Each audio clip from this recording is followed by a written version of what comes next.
जय भीम, नमो बुद्धाय. आपण आषाढ पौर्णिमा ते अश्विन पौर्णिमा या वर्षावासाच्या कालावधीमध्ये भगवान बुद्ध आणि त्यांचा धम्म या डॉक्टर बाबासाहेब आंबेडकर लिखित ग्रंथाचं अभिवाचन करणार आहोत. हा ग्रंथ डॉक्टर बाबासाहेब आंबेडकरांनी लिहिला. तो इंग्रजीमध्ये आहे आणि त्याचा अनुवाद घनश्याम बोळेकर यांनी केलेला आहे. हे पीपल एज्युकेशन सोसायटी यांच्या सिद्धार्थ प्रकाशन यांनी प्रकाशित केलेल्या या आवृत्तीचं आपण वाचन करणार आहोत. बुद्ध आणि त्यांचा धम्म हा जो ग्रंथ आहे तो डॉक्टर बाबासाहेब आंबेडकरांनी बुद्धाची माहिती भारतीय लोकांना आणि जगाला व्हावी म्हणून लिहिलेला आहे. डॉक्टर बाबासाहेब आंबेडकर हे स्वतः म्हणतात की जेव्हा मी बुद्धाचं चरित्र तपासत होतो त्यावेळेला त्याच्यामध्ये बऱ्याच प्रक्षेपित म्हणजे इतरांनी घुसडलेल्या काही गोष्टी मला आढळून आल्या की ज्या चमत्कारिक होत्या. आणि डॉक्टर बाबासाहेब आंबेडकर म्हणतात की तथागत बुद्ध हा वैज्ञानिक होता.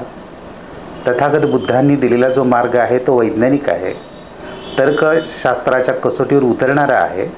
त्यामुळं जेव्हा मी पुस्तक लिहायला घेतलं त्यावेळेला तथागत बुद्धांच्या जीवनातील जे काही प्रसंग आहेत ते मी तर्काच्या कसोटीवर घासून पाहिले आणि ते जर तर्काच्या कसोटीवर उतरले तरच ते बुद्धाचे, अन्यथा ते प्रक्षेपित होत, असे स्वतः डॉक्टर बाबासाहेब आंबेडकर म्हणतात.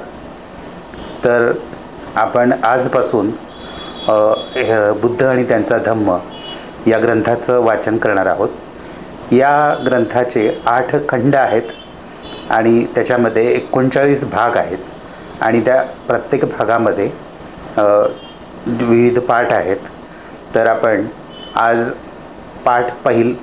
खंड पहिला, भाग पहिला आणि त्यातला पाठ आपण सुरू करतोय. भगवान बुद्ध आणि त्यांचा धम्म, डॉक्टर बाबासाहेब आंबेडकर. भाग पहिला, जन्मापासून प्रवज्येपर्यंत. त्यातला पहिला जो चॅप्टर आहे, पाठ आहे, तो कुळ आहे.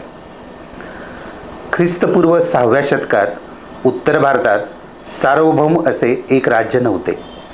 सबंध देश निरनिराळ्या अनेक मोठमोठ्या राज्यात विभागला गेलेला होता. त्यांपैकी काही राज्यांवर एका राजाची सत्ता होती तर काहींवर एका राज्याची सत्ता नव्हती. राजाची सत्ता असलेली राज्ये संख्येने एकूण 16 होती. त्यांची नावे अंग, मगध, काशी, कोशल, व्रजी, मल्ल, चेदी, वत्स, कुरु, पांचाळ, मत्स्य, सौरसेन, अश्मक, अवंती, गांधार आणि कंबोज ही होत. ज्या राज्यांवर राजाची अधिसत्ता नव्हती तीही होती कपिलवस्तूचे शाक्य, पावा व कुशिनारा येथील मल्ल, वैशालीचे लिच्छवी, मिथिलेचे विदेह, रामग्रामचे कोलीय, अलक्कपचे बळी, रेसपुत्तचे कलिंग, पिप्पलवनाचे मौर्य आणि ज्यांची राजधानी सिसुमारगिरी होती ते भग्ग. ज्या राज्यांवर राजाची सत्ता होती त्या राज्यांना जनपद असे म्हणत व ज्या राज्यावर राजाची सत्ता नव्हती त्या राज्यांना संघ किंवा गणराज्य असे म्हणत असत. कपिलवस्तू येथील शाक्यांच्या शासन पद्धतीविषयी विशेष अशी माहिती मिळत नाही. या राज्याची शासन व्यवस्था प्रजासत्ताक होती की त्यावर काही विशिष्ट लोकांची सत्ता होती हे समजत नाही. तथापि हे मात्र निश्चित की शाक्यांच्या गणतंत्र राज्यात अनेक राजवंश होते व ते आळीपाळीने राजसत्ता चालवित होते. अशा प्रकारे राजसत्ता चालविणाऱ्या राजघराण्याच्या प्रमुखाला राजा अशी संज्ञा होती. सिद्धार्थ गौतमाच्या जन्माच्या वेळी राजपद धारण करण्याची पाळी शुद्धोधनाची होती. शाक्यांचे राज्य भारतवर्षाच्या ईशान्य कोपऱ्यात वसले होते. ते एक स्वतंत्र राज्य होते, परंतु कालांतराने कोशल देशाच्या राजाने शाक्यांवर आपले आधिपत्य प्रस्थापित करण्यात यश मिळवले. कोशलाधिपतीच्या अधिसत्तेमुळे शाक्यांना कोशल राजाच्या अनुज्ञेखेरीज आपल्या राजसत्तेचे काहीही अधिकार वापरणे अशक्य झाले होते. तत्कालीन राज्यात कोशल राज्य हे एक सामर्थ्यशाली राज्य होते. मगधाचेही राज्य तसेच प्रबळ होते. कोशल देशाचा राजा पसेंदी म्हणजेच प्रसेनजित व मगध देशाचा राजा बिंबिसार हे सिद्धार्थ गौतमाचे समकालीन होते. पाठ 2 पूर्वज. शाक्यांच्या राजधानीचे नाव कपिलवस्तू हे होते. कदाचित हे नाव थोर बुद्धिवादी तत्ववेत्ता कपिलमुनी याच्या नावावरून पडलेले असावे. कपिलवस्तूमध्ये जयसेन नावाचा एक शाक्य राहत होता.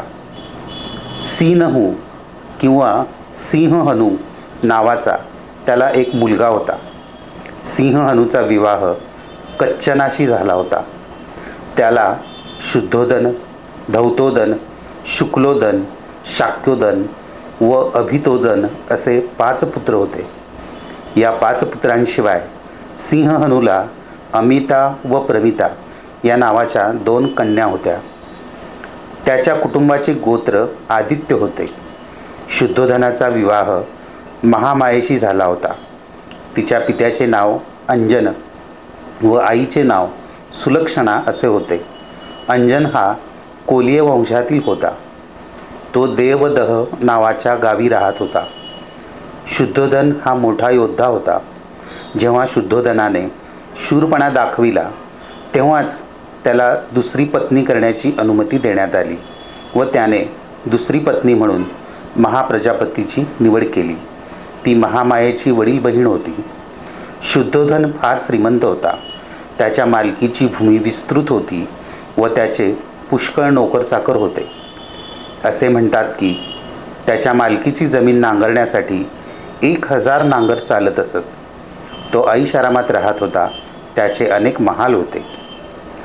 जन्म. 3रा पाठ. शुद्धोधनाला सिद्धार्थ गौतम हा पुत्र झाला. त्याच्या जन्माची कथा अशी आहे. शाक्य लोकात प्रतिवर्षी आषाढ महिन्यात येणारा एक उत्सव पाळण्याची प्रथा होती. सर्व शाक्य लोक आणि त्याप्रमाणे राजघराण्यातील मंडळी हा महोत्सव साजरा करीत असत. हा महोत्सव 7 दिवस साजरा करण्याची पद्धत होती. एकदा महामायेने हा महोत्सव मोठ्या थाटामाटात पुष्पमाला सुगंधादी वस्तूंचा उपयोग करून परंतु मद्यपानादी उत्तेजक वस्तू वर्ज्य करून साजरा करण्याचे ठरविले. उत्सवाच्या 7व्या दिवशी ती भल्या पहाटे उठली. सुगंधी पाण्याने तिने आंघोळ केली. दानधर्मार्थ 4 लक्ष मोहरा तिने देणगी म्हणून वाटल्या.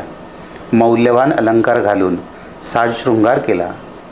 आवडीच्या पदार्थांचे सेवन केले व व्रताचरण करून निद्रेसाठी कलात्मकतेने सजविलेल्या शयनमंदिरात ती गेली.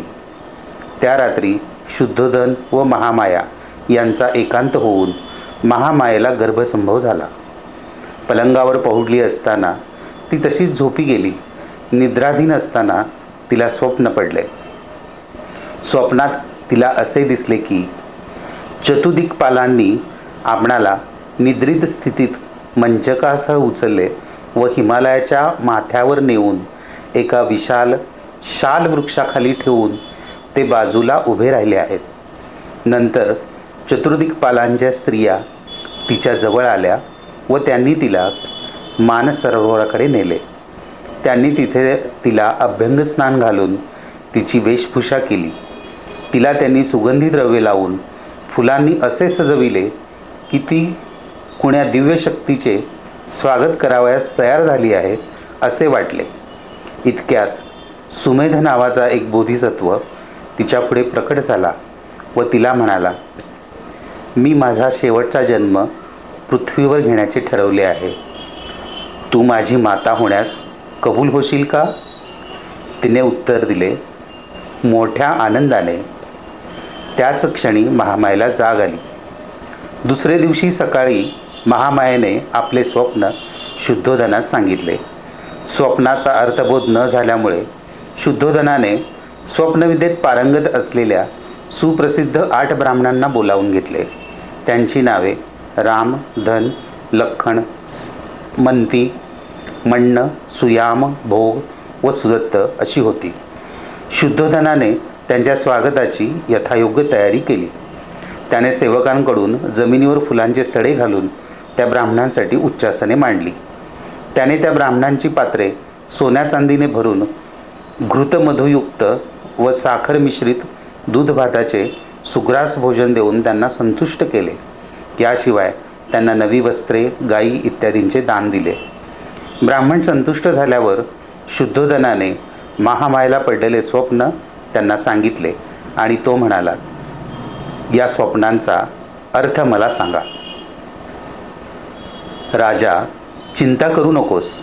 ब्राह्मण म्हणाले, तुला एक असा पुत्र होईल की जर तो संसारात राहिला तर तो सार्वभौम सम्राट होईल, पण संसार त्याग करून जर तो संन्यासी झाला तर तो विश्वातील अज्ञान अंधकार नाहीसा करणारा भगवान बुद्ध होईल. पात्रातील तेलाप्रमाणे महामायेने 10 महिने बोधिसत्वाला आपल्या गर्भात धारण केले. तिचा प्रसूतिकाळ जवळ येऊ लागताच प्रसूतीसाठी आपल्या माहेरी जाण्याची तिने इच्छा व्यक्त केली. आपल्या पतीला ती म्हणाली, माझ्या पित्याच्या देवदह नगरीला मी जाऊ इच्छिते. तुझ्या इच्छेप्रमाणे होईल. राजाने उत्तर दिले. सोन्याच्या पालखीत बसवून शुद्धोधनाने मोठ्या लवाजम्यासहित तिला तिच्या पित्याच्या घरी पाठविले. देवदहला जात असताना मार्गात फुलांनी बहरलेल्या तसेच पुष्पविरहित अशा वृक्षांच्या आल्हाददायक गर्द वनराईतून महामायेला जावे लागणार होते. तेच लुंबिनी वन होय. लुंबिनी वनातून पालखी नेली जात असताना ते वन स्वर्गीय अशा चित्रलता वनाप्रमाणे किंवा एखाद्या महाप्रतापी राजाच्या स्वागतासाठी सुशोभित केलेल्या मंडपासारखे भासत होते. बुंध्यापासून फांद्याच्या शेंड्यापर्यंत तेथील वृक्ष फुलाफळांनी ओथंबलेले होते. त्यावर नाना रंगाचे असंख्य भ्रमर चित्रविचित्र आवाजात गुंजारव करीत होते आणि निरनिराळ्या प्रकारचे पक्षीगण मंजूळ स्वरालाप काढीत होते. तेथील मनोरम दृश्य पाहून महामायेच्या मनात तेथे थांबून काही काळ क्रीडाविहार करण्याची इच्छा उत्पन्न झाली. म्हणून तिने पालखी वाहणाऱ्या सेवकास आपली पालखी शालवृक्षांच्या कुंजात नेऊन उतरविण्यास व तेथे उभे राहण्यास सांगितले. महामाया पालखीतून उतरली व तेथील एका सुंदर शालवृक्षाच्या बुंध्याशी चालत गेली. त्या शालवृक्षाच्या फांद्या वाऱ्याच्या झुळकीने वर खाली हेलकावत असलेल्या पाहून महामायेला त्यापैकी एक फांदी हाताने धरावी असे वाटले. सुदैवाने एक फांदी सहजगत्या तिला धरता येईल एवढी खाली आली. इतक्यात ती आपल्या पायाच्या चवड्यावर उभी राहिली व तिने ती फांदी हाताने धरली. तेवढ्यात फांदीवर गेल्यामुळे झटक्याने महामाया वर उचलली गेली आणि अशा प्रकारे हल्ल्यामुळे तिला प्रसूतीच्या वेदना होऊ लागल्या. शालवृक्षाची फांदी हातात धरली असता उभ्यानेच तिने मुलाला जन्म दिला. त्या मुलाचा जन्म ख्रिस्तपूर्व 563व्या वर्षी वैशाखी पौर्णिमेला झाला.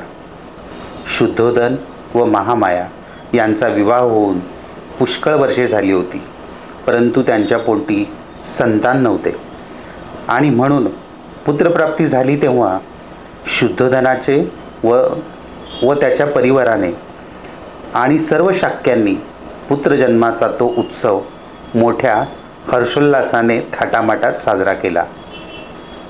पुत्रजन्माच्या यावेळी कपिलवस्तूचे राजपद भूषवण्याची पाळी शुद्धोधनाची होती. अर्थातच त्यामुळे त्या बालकाला युवराज म्हणून संबोधण्यात येऊ लागले. पाठ 4. असित मुलींचे आगमन. ज्यावेळी या बालकाचा जन्म झाला त्यावेळी असित नावाचा एक महान तपस्वी ऋषी हिमालय पर्वतावर राहत होता. असित ऋषीने पाहिले की अंतरिक्षातील देव बुद्ध या शब्दाचा ध्वनी करीत आहेत व त्याचा प्रतिध्वनी चोहोकडे उमटत आहे. त्याने पाहिले की ते आपली वस्त्रभूषणे मिरवीत इकडे तिकडे हर्षभराने फिरत आहेत. त्याने विचार केला की ज्या ठिकाणी बुद्धाने जन्म घेतला आहे तेथे मी का जाऊ नये. त्याने आपल्या दिव्यदृष्टीने सर्व जंबूद्वीपाचे निरीक्षण केले. तेव्हा शुद्धोधनाच्या गृही तळपणारे एक दिव्य बालक जन्माला आले असून त्यामुळेच अंतरिक्षातील सर्व देव हर्षनिर्भर झाले आहेत असे त्याला दिसले. म्हणून तो महान ऋषी उठला आणि आपला पुतण्या नरदत्त याला बरोबर घेऊन राजा शुद्धोधनाच्या गृही आला व त्याच्या राजवाड्याच्या प्रवेशद्वारी उभा राहिला. तेथे त्याने लाखो लोक गोळा झाल्याचे पाहिले. तेव्हा तो द्वारपालाजवळ गेला आणि त्याला म्हणाला, अरे, राजाला जाऊन सांग की दाराशी एक तपस्वी उभा आहे. तेव्हा तो द्वारपाल शुद्धोधनाजवळ गेला आणि हात जोडून म्हणाला, महाराज, दाराशी एक वयोवृद्ध ऋषी येऊन उभे राहिले आहेत. ते आपणाला भेटण्याची इच्छा करीत आहेत. राजाने असित मुनींकरता एका आसनाची व्यवस्था केली आणि तो द्वारपालास म्हणाला, जा, त्या ऋषींना आत येऊ दे.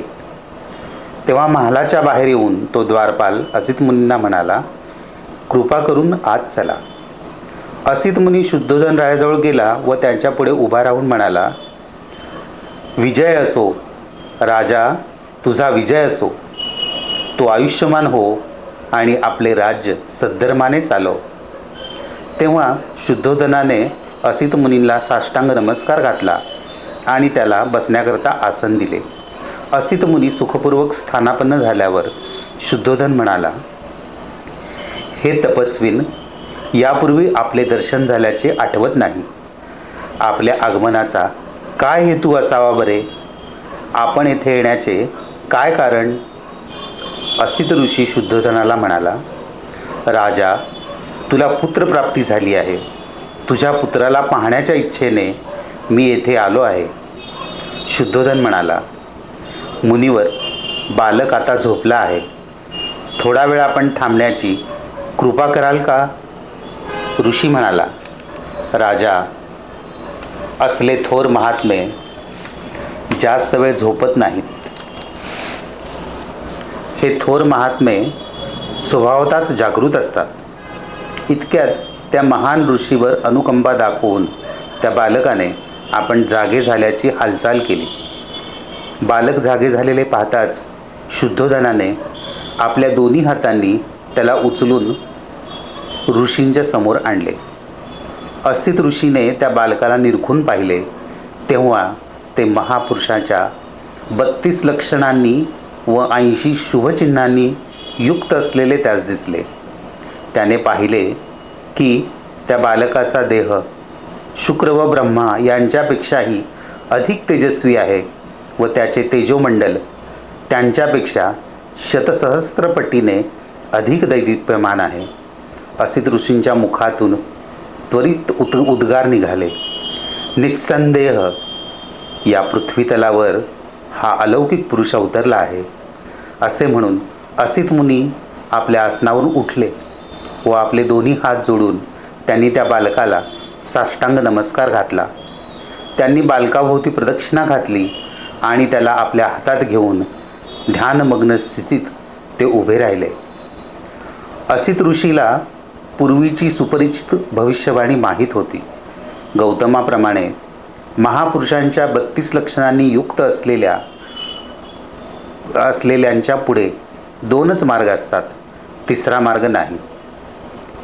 जर तो संसारी जीवनात राहिला तर चक्रवर्ती सम्राट होईल, पण जर गृहत्याग करून त्याने संन्यास घेतला तर तो सम्यक संबुद्ध असा बुद्ध होईल. असित ऋषीला खात्री होती की हे बालक गृहस्थी जीवनात राहणार नाही. त्या बालकाकडे पाहून अश्रुढाळीत दीर्घ निश्वास टाकून तो ऋषी रडू लागला. असित मुनी अश्रुढाळीत व दीर्घ निश्वास टाकीत रडत आहेत हे शुद्धोधनाने पाहिले.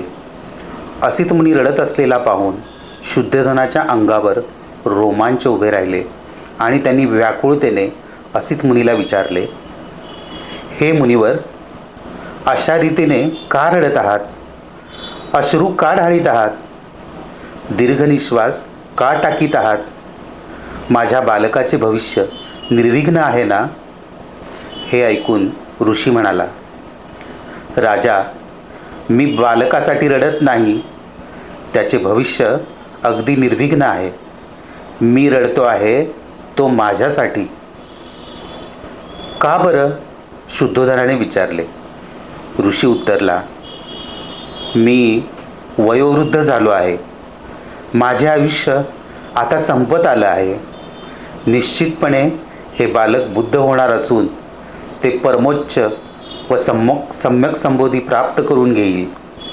तदनंतर आजवर या पृथ्वीतलावर जे कोणी करू शकले नाही ते धर्मचक्र प्रवर्तन हे बालक करील. जगताच्या सुखसमृद्धीसाठी तो आपल्या महान तत्वाचा उपदेश करील. ज्या धार्मिक जीवनाची तो घोषणा करील ते जीवन आरंभी कल्याणकारक, मध्ये कल्याणकारक आणि अंती कल्याणकारक असंच असेल. ते शब्द व शब्दांचा भावार्थ यांनी परिपूर्ण, शुद्ध आणि पवित्र असंच असेल. ज्याप्रमाणे एखादे उंबराचे फूल क्वचितच वेळी व स्थळी या जगात उमललेले दिसते, त्याचप्रमाणे असंख्य पर्वकालानंतर या जगतात एखाद्याच वेळी व स्थळी पूजनीय बुद्ध उदयास येतात. त्याचप्रमाणे राजा, हा मुलगासुद्धा निःसंशय परमज्ञान प्राप्त करून संबोधी प्राप्त करून घेईल आणि असंख्य जीवांना दुःखसागरातून तरुण नेऊन परमसुखाची स्थिती प्राप्त करून देईल.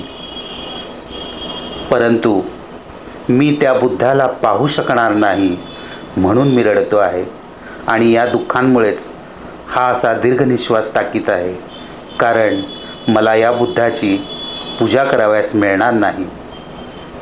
तदनंतर राजाने त्या थोर असित ऋषीला व त्याच्या पुतण्या नरदत्त याला यथायोग्य भोजन देऊन संतुष्ट केले. त्यांना वस्त्रदान देऊन त्यांच्याभोवती प्रदक्षिणा घालून वंदन केले.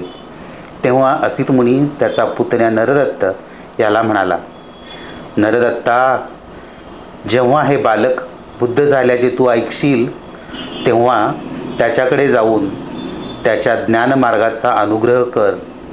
ते तुला सुखशांतीचे व कल्याणप्रद ठरेल.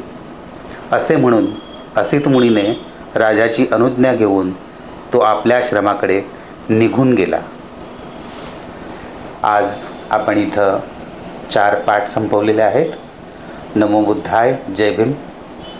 यापुढील पाठ ऐकण्यासाठी आपण महाकारुणिक प्रोडक्शन या चॅनलला लाईक करा, सबस्क्राईब करा व पुढील पाठ ऐका. धन्यवाद. नमो बुद्धाय.